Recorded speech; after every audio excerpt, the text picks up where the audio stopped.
இந்த காலத்து குழந்தைங்கள ரொம்பவும் நம்ப கூடாதுன்னு வாட்ச்மேன் சொல்றது உண்மையாக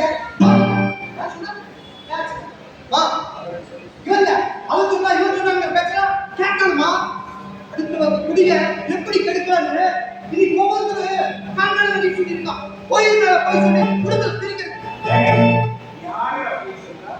அந்த கண்டாவே கண்ணில பார்த்த கோயில் பூசாரி அவர் என்ன வரைக்கும் சாமி கூடவே இருக்கிறவரு அவர் போயிட்டு என்னவா சொல்ற நீ சொல்றது புரியல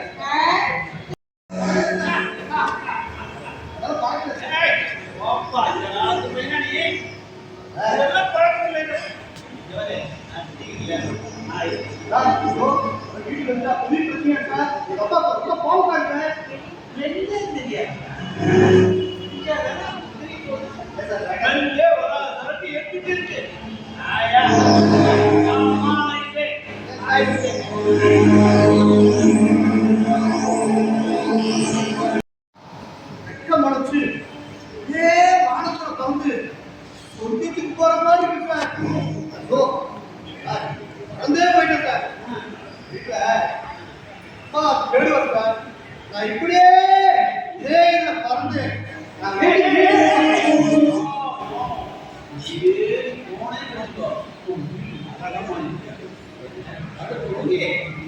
போவேன்